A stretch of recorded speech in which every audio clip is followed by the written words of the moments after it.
Where should DJ Uiagalelei go? Uiagalelei. FSU, like, you kind of feeling that a little bit?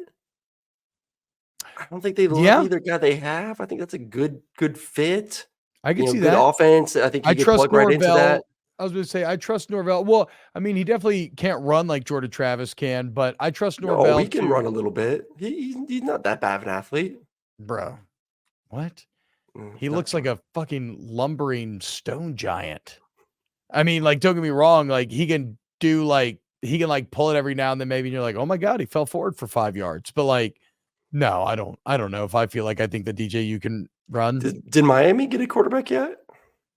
Um, That could be an interesting spot. yeah, where's Tyler Van Dyke going to go? Nobody's career is more confusing than Tyler Van Dyke and what the hell happened to him. I wish I just would have had the balls to stick with my original assessment of Tyler Van Dyke and kind of be a little bit wish-washy after his great game versus A&M. Oh, yeah. Oh, okay.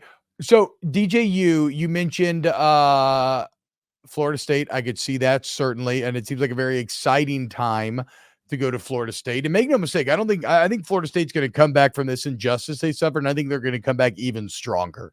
And I think they are now the class of the ACC, and I think they will continue to do so. I think actually Florida State's here to stay. I agree. So that would make a lot of sense for DJU. Kyle McCord, I think Nebraska is what he's being expected to go. But again, that's just interesting because Nebraska's desperate. Like the majority of places where Kyle McCord lands, he's not going to be terribly exciting. Yeah.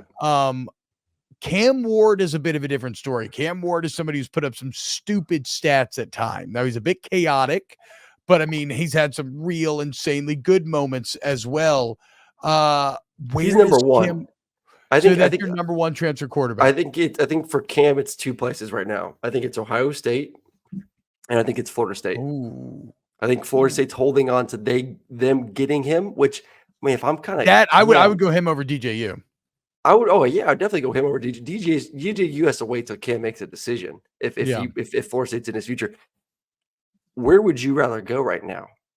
Would you rather go to Florida State in the ACC and probably win the ACC next year, or would you rather go to Ohio State?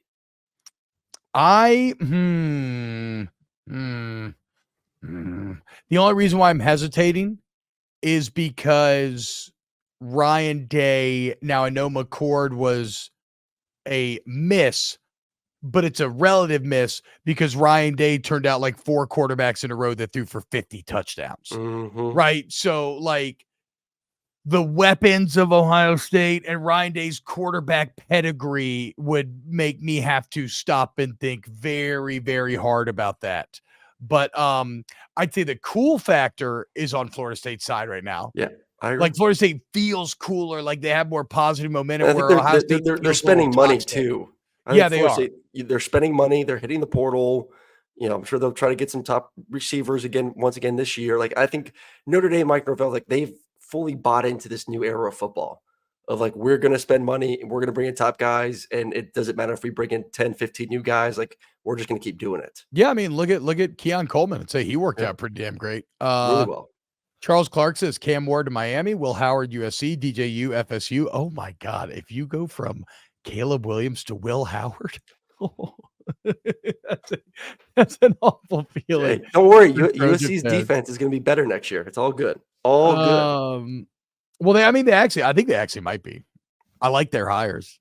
Oh, I love their hires. You think? I mean, I guess Lincoln Riley still has to prove that he can put together a good defense, but I do like the hires. B2B Visor says Texas is a 9-3 ceiling in the SEC annually. I don't. Look, bro, I wish I could be there with you, but even I have had to hook them this year. Even though I'm cheering for Texas to win the national championship. Did I announce that yet? Did you really? Nice.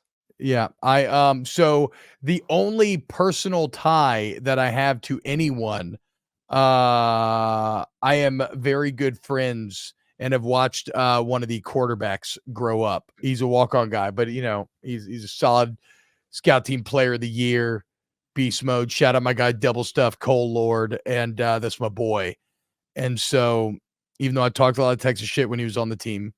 Kind of a dick move by me. Now they've proven me wrong. I'm cheering for. I'm full hook him. I do not want fucking Alabama getting a natty.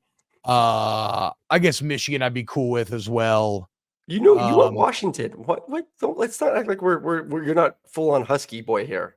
Yeah, that's true. I would like Washington, but I actually cheer for Texas over Washington. Wow. Yeah. I mean, it'd be nice for my boy. This is a true Dylan Raiola moment here, ladies and gentlemen. The man who's been Washington the entire year on the 11th hour switches over to Texas. I look right before the big game. Wow. I've watched this kid grow up. I don't know anybody. I don't know anybody on Washington. I would love to see that. I just don't want fucking Alabama to win. Okay. That's all I don't want. That's it. So my ass is cheered for Michigan in game 1. Whoever, if they manage to make it past Michigan, you best believe my ass is cheering for the other team in game number 2. All right, question for the guys. With the new conferences, do you think we'll see any more undefeated teams? Feels like schedules are going to get too tough for most teams to not have one loss. I think it will be more rare, 100%. Yeah, no, it'll definitely be more rare, and that's I think most of the conferences are going to get some 9-game conference schedule too. I'm sorry, but after having the illusion of the regular season shattered in the way that it was 2 weeks ago, fuck all this idea about 12-team playoffs diminishing the regular season. That's crazy. Mm-hmm. That's crazy. We have to be more accepting of losses. Bring on the 12-team playoff. Get rid of cupcake games. Bring on full Power 5 schedules. Except, I know this is hard for you Georgia and Alabama fans. Generally, in most sports, you try to design it where either team can win. And that's hard. I know that's hard, but except that you may actually have to lose some games. But this is coming from the LSU fan. Do I need to go over LSU schedule this year? What do you mean? Grambling, Army, Georgia State. Yeah, I hate cupcake games. They're awful. I know, but don't just throw Georgia and Alabama into your. I'm not talking about a scheduling perspective. I'm just saying, I'm just saying that all y'all do is win every single game. So y'all are the ones that are going to have to make peace with that you might actually have to lose sometimes. Another question in the chat. This was from Greg Lehman. Ask Aaron, how much money would it have taken for him to enter the portal while at Georgia if the portal existed while he played college football? I don't think I could, boys. I don't think I could have.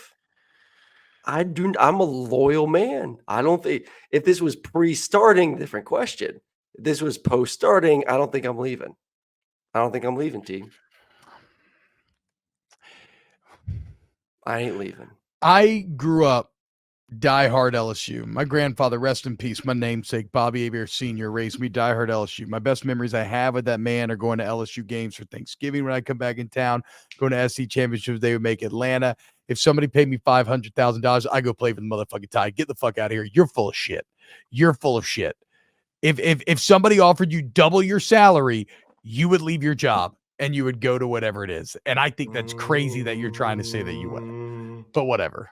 That's fine. I would say 30-year-old me is more apt to go leave than the 20-year-old me, because the 20-year-old me would be like, all right, I'm going to the NFL. I'm going to make a bunch of money. Okay, that's just going to come easy. That's kind of fair. I get to that. Yeah, I think 20-year-old me is like, man, I just got to play another 2 years. I'll take the money I'm getting. I'm starting quarterback at Georgia. Then I'll move it. 30-year-old me right now is like, you go take that damn money. Anyway, go invest it. Yeah. This has been a very fun show.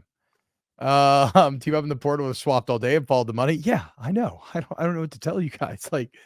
Probably, yes. Although, again, to Aaron's point, you're in such a headspace when you're playing college football that sometimes you're just like we had friends who came in our recruiting class, so we were all really good friends, and then they transferred out and nobody ever fucking talked to them again.